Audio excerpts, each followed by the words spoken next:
Hi, this is Osman. I'm an energy healer, yoga and meditation teacher, and an entrepreneur. Please be sure to visit my website, yogawellness786.com, for more information on my services and contact information. Please remember that our therapies are all natural therapies and are not a replacement for medical treatment. If you have a medical condition, be sure to visit and consult with a qualified and licensed professional in your locality. So today I wanted to speak on the importance of medical intervention, or medical science and medical profession, right? Consulting with, so as you see, I always, in almost all my videos, recommend that our therapies are natural based and not a replacement for medical treatment, and that if you have a medical condition, that you must be sure to visit or consult with a qualified and licensed medical professional in your locality. So some of the important elements that I mentioned there is a qualified medical professional.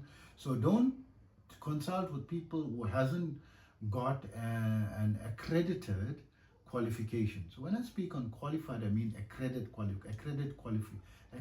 qualification, and you don't have to go and test the accreditation of that qualification, because I also use the caveat of licensed, right? So once they have a license to practice in your locality, means that whatever accreditation of the academic qualification is accepted by the licensing board for practitioners of that medical professional in your locality. So sometimes you get a qualified, accredited and licensed professional, but they are not licensed in your state or your country or your locality, right?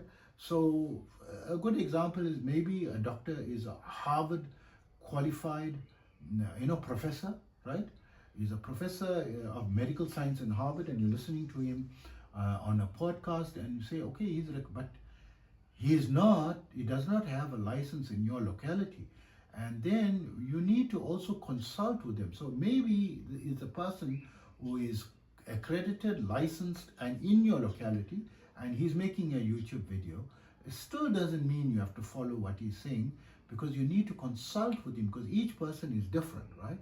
So depending on your condition, when you go, the doctor will assess the lab reports on your specific condition, and preferably has a history. So don't jump from one doctor to another. Try to keep to one doctor that you trust, and so that he has a history, a complete history, of your background behind, your medical condition as well.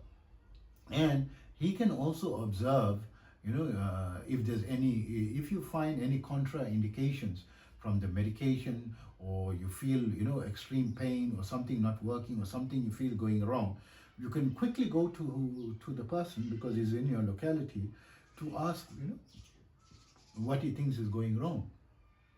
Because sometimes things could be dangerous, right? And you need to be able to go consult with that person. But what is the other important reason? So yes, I am practicing ancient science, energy healing from Qigong Energy Healing, which is an ancient Chinese art form I learned from the Shaolin Temple in Beijing.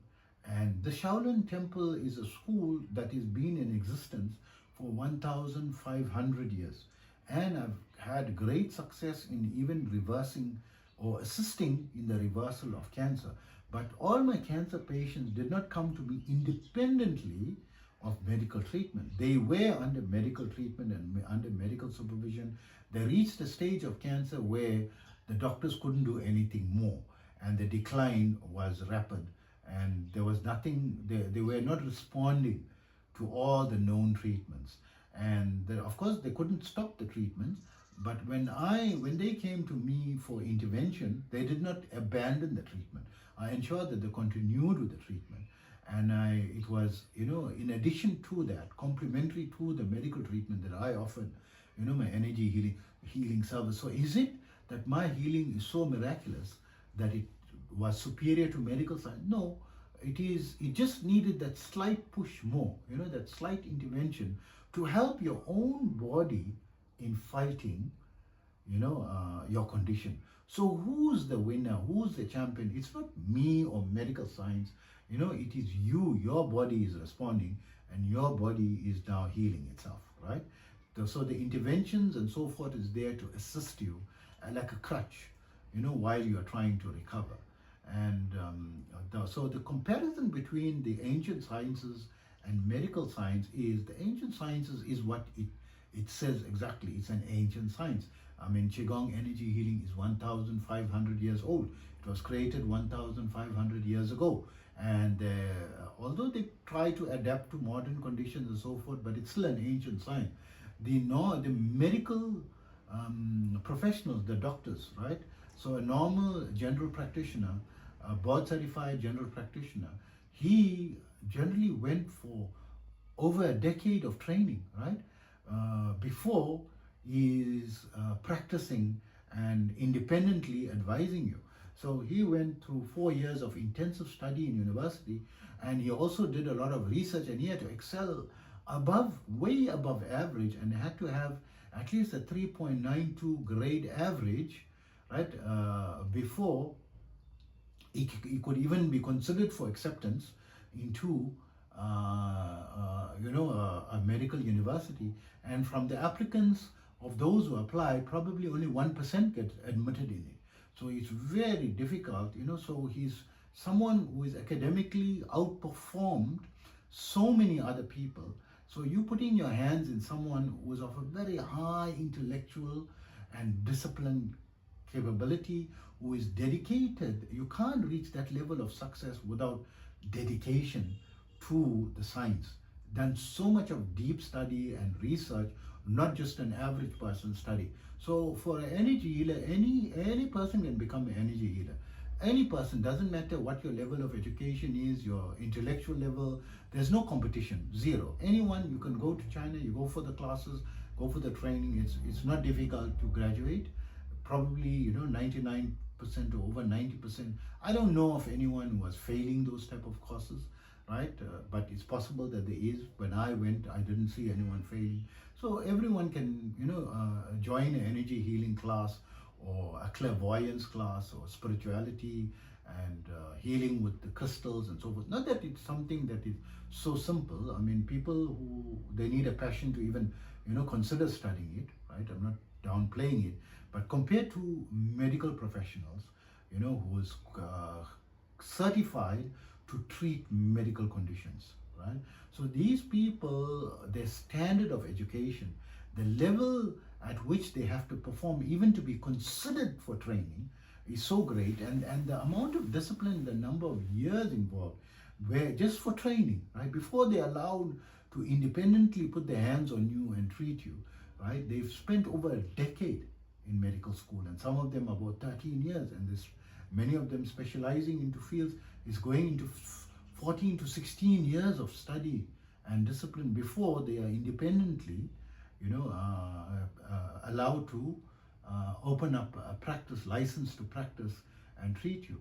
So going to such a person and getting such advice, don't discount it, don't compare that advice to an energy healer or a natural therapist, because it's like comparing a Ferrari to a bicycle. You cannot compare a bicycle to a Ferrari, right? So I'm not downplaying the importance of energy. I'm an energy healer on a master level, and I've saved, so many lives. I've been fortunate to be part of saving so many lives, right? That otherwise could not have been saved if it was not for the addition of my intervention, in addition to the medical intervention. So I did not independently go and save. They were already under medical treatment and intervention, and they were just not responding when I intervened. It just needed that extra push for them to, recover. So yes, I am this, but it's comparing a bicycle to, a Ferrari.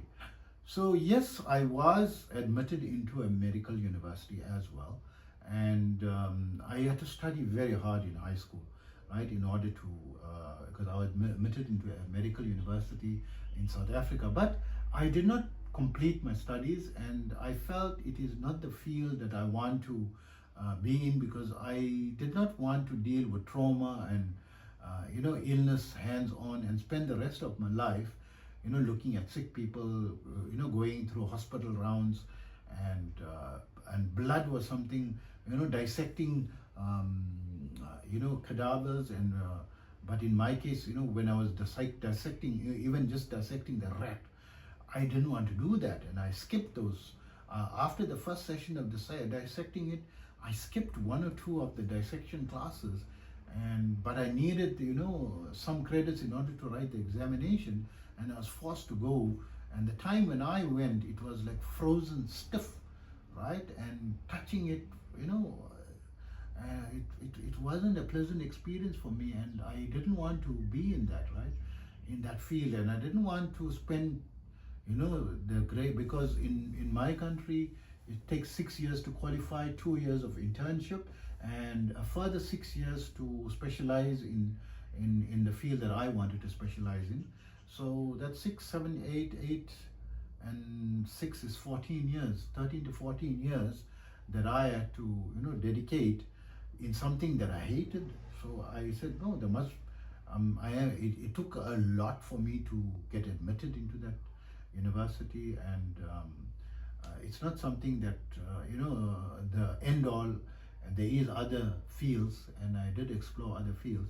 So, but even that being said, and being an energy healer, on that intellectual level, but I've been practicing my, yoga, meditation, energy healing, on some level or the other, for over 4 decades, right? Teaching yoga and meditation for 44 years, up to this date that I'm creating this video. So I've got a lot of experience in terms of dealing with, thousands of students. I didn't teach just a small class in one locality. I've traveled countries, and I've got students in over 100 countries, and a lot of success stories, and managed to, through interaction with my students, tweak up my protocols, my teaching protocols, as well as my energy healing protocols. And I attained the level of Master Healing in 2019. It took me a long time to reach that level of energy.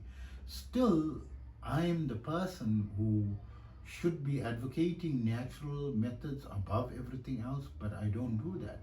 I still say medical science is above that, because these are people keeping abreast to what is working and what is not working across a broad spectrum, right? Using epidemiological research and scientific research, scientific journals, scientific articles, and boards. They are following under license and approval of a board, licensing board and a licensing authority, which, like in the US, is the FDA.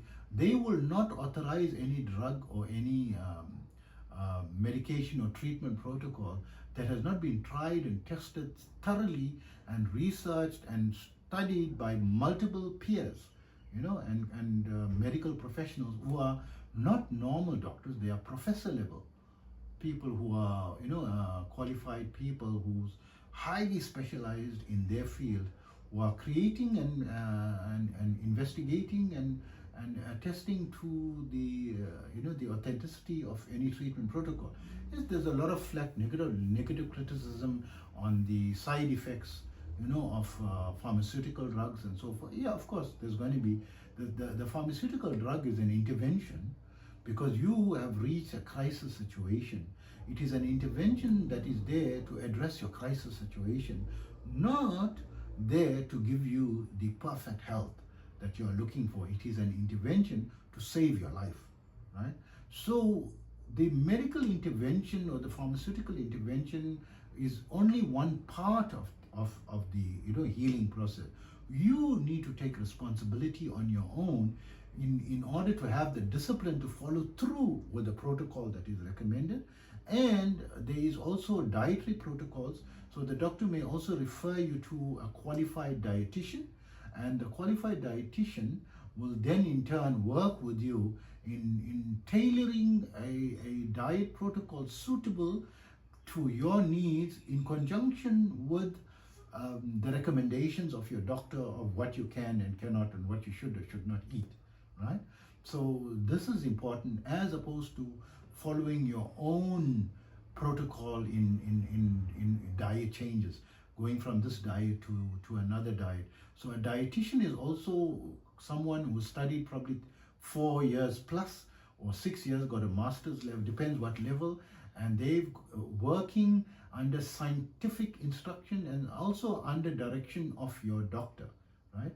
So as opposed to creating your own diet plans, this is where a lot of people go into a lot of danger. So in my recommendation, I say a qualified and licensed medical professional, right?